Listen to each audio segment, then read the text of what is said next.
Hello. I'm Kenny Jericho. Do you want to be in any of this stuff? I don't care. What's going on, collectors? We got a lot of house cleaning to do in this video, so let's just get right to it.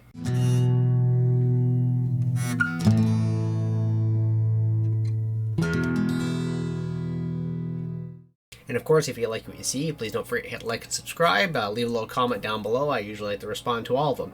So, I just came back from FanExpo Canada, which is the biggest comic book convention in Canada. I went with my brother, Uncanny Jeff, and we were only there for a few hours and left. It was actually pretty disappointing. I had been to, and you see in my video earlier this year, I went to FanExpo, or the Toronto Comic Con, which is held in the same building, ran by the same company, and that was significantly better. In this event, no dealers were really willing to go any lower in prices. Prices were really high in comparison. I was expecting to go in there and see deals that were similar, if not better, to what I saw in March. That was not the case, and that came as a very big surprise to me because there's nothing really in the market that suggests that prices should be higher. If anything, prices are coming down. And I'm not sure, maybe it is because it is the big con. I haven't been there in quite a few years. I usually just do the smaller conventions. I haven't done the big one in a while, but it was very lackluster, unfortunately.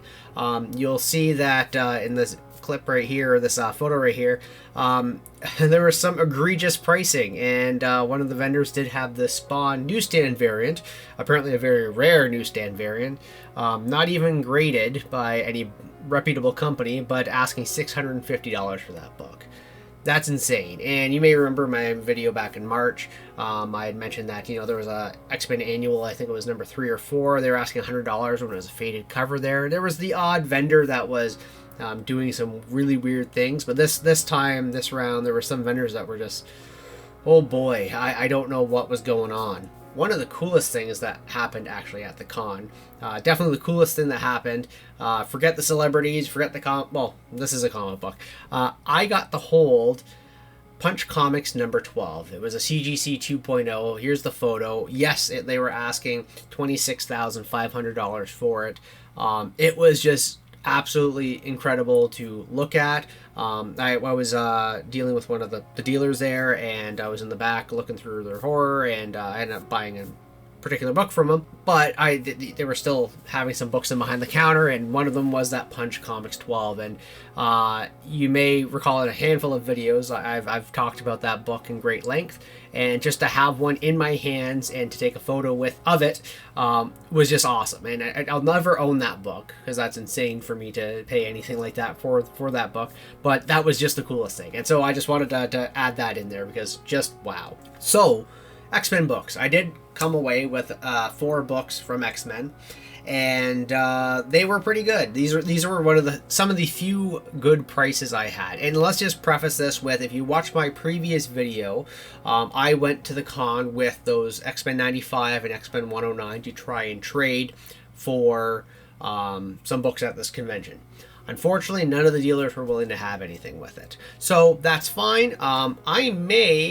We'll see, try to do a giveaway. We'll see how that goes. My Instagram's going to be the place for that, so if you don't follow me on Instagram yet, make sure you do so. It's just at the top corner, you know, Uncanny Comics. I think I may do a giveaway with one of the books there, so but I'll let you know when that happens. So first book here I do want to show off, and these are all early X-Men Silver Age books, so this is going to be a lot of fun to show off. And this is, to start with X-Men number 36. This is one of the many villains that the X-Men fought in the early days. This is Meccano, first appearance of Meccano, really the only appearance of Meccano. Whenever I see that this book is first appearance of Meccano and it's priced because it's that first appearance, I kind of roll my eyes because Meccano didn't go anywhere. And there's a handful of other X-Men villains, you know, Cobalt Man, the Locust, LT Gray, like a bunch of X-Men villains of that era just ended up being dead in the water, and this is another one of them. But this book is just great. It is a clean looking book. There's a little bit of spine stress here, just it does break color. I don't know if you can, yeah, you can kind of see that there. But outside of that, the book's complete. It's pretty clean. There's a little bit of foxing along the top there that does make it a little bit browner, but aside from that, yeah, the glare kind of shows it. It's a great book to have. This one here is from July of 1967. It's Ross Andrew, who did a handful of the early Silver Age X-Men. He did the cover here and he did the interior work. So that's a great book to have. But this next one, this is probably one of my favorite Silver Age X-Men covers. This is a John Buscema cover, and if you know what it is, you know what it is. From February of 1968, this is X-Men number 49. And this is obviously one of the coolest covers that exist. And this is from February of 1968. And what I love about these old books is that they usually have their stamps on them. And if you look at the very top, it may not show up properly, but it's faded in there. It's the stamp that says February 7th, February 7, 1968. And so this book came into the store, got its stamp, and this is when the book came out. And it's just so cool to see that on the top. I'm a big fan of stamps. This book is so bright. White cover, there's very little discoloration on it. It is, again, just a slight amount of tanning on the top. But this book is nicked just slightly at the very bottom here. If that focuses, it's just some chew at the bottom. Outside of that, this book is completely clean. The pages are full. They're off-white to white pages. The page, like all the pages are complete, but yeah, there's just a little bit of chew there at the bottom corner. But I could just, this is of that time where the X-Men books weren't doing so well in sales. So again, the X-Men logo got shrunk, and the cover was very prominent. And if you thought that Angel coming at Magneto with a bazooka was pretty weak, here's Cyclops swinging in with a rope. So I mean. Really cool cover. Again, John Buscema did the cover. Don Heck did the interiors for this book here. I got two more books to show you, and they're big X-Men books. They're not like X-Men 4 big, but they're getting pretty close. So this one here, I love this cover, and this is Jim Steranko's real time to shine. It's not 50, but it's the more important book, X-Men number 49.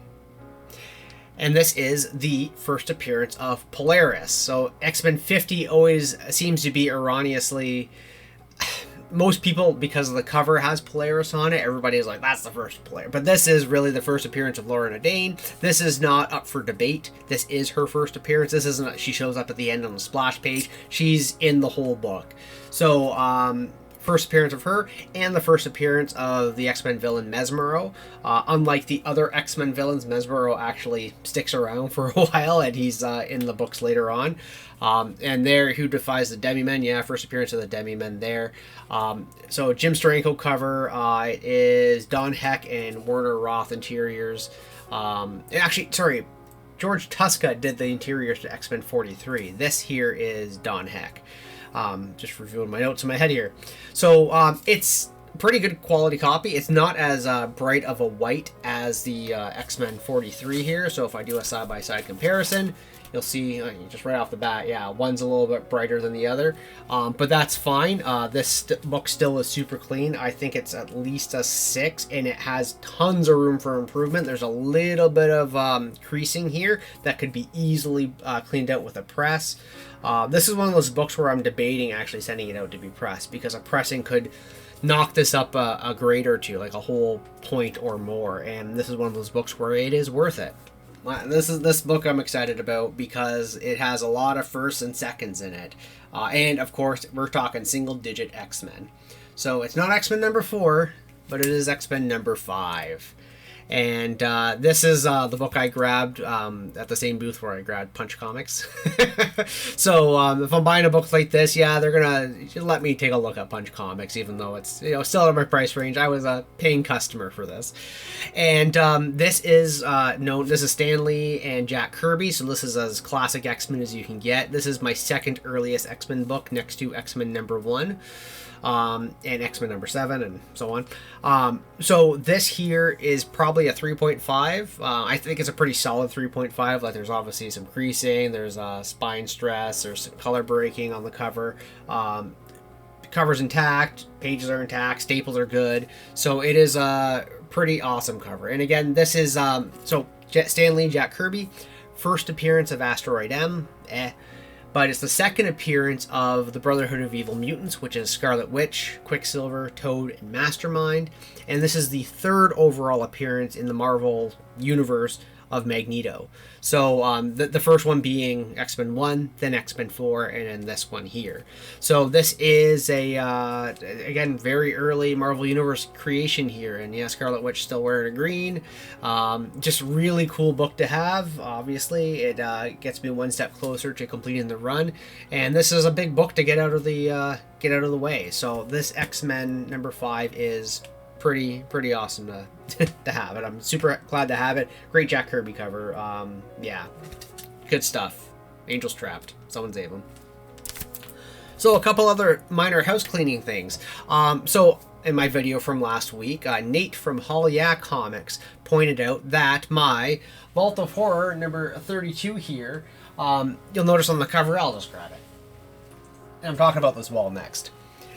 This cover here, I talked about this book last week, in last week's video, about the light there being the Doctor's headgear. Nate showed me, and here's a photo of it, the reprint of the book. They actually put the meat cleaver in the head. And I just find that absolutely fascinating, that the meat cleaver being there, in my opinion, is a more violent cover than the original. And that got done in the 90s, whereas the 50s cover here is not that way. Just really neat. So I just thanks Nate at HaulYeah for showing me that, and of course go follow his channel and check him out. There's a link down below for his channel, and yeah, so I wanted to point that out. And then I also wanted to talk briefly about this wall.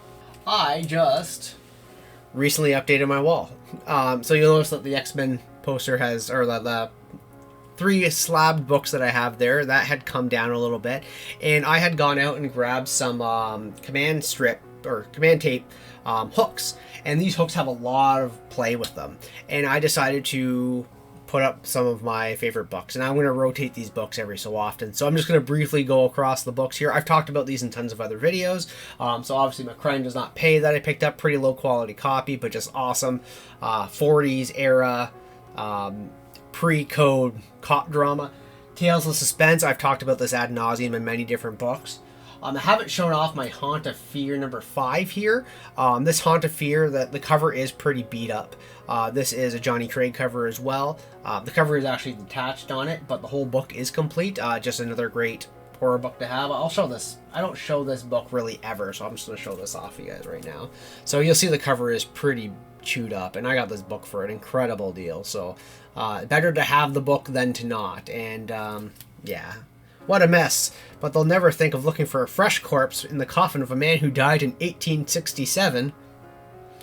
He's got a point. There's a good murder tip for you guys. Here is If You Don't Believe in Ghosts. This is a DC book. I actually was just gifted this by a friend, if you're watching, hello, recently, and I just love the cover, and it fits the whole horror theme for the most part I have on here. Toxic Avenger, I talked about that in the Vinny's Garage video. I have my 2 Vault of Horrors there that I have talked about as well.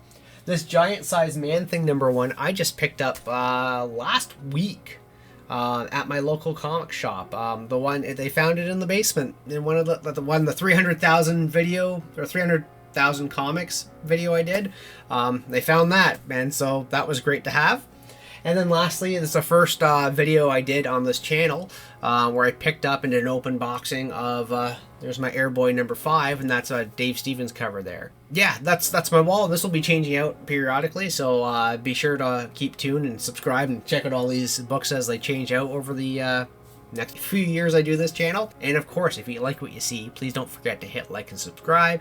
Leave a comment down below. I just enjoy talking comic books with everybody here. So if you have any questions, think of anything else that you think I should talk about, let me know. Don't forget to hit the subscribe button right here, and I'll see you guys in the next video. Thanks a lot for watching.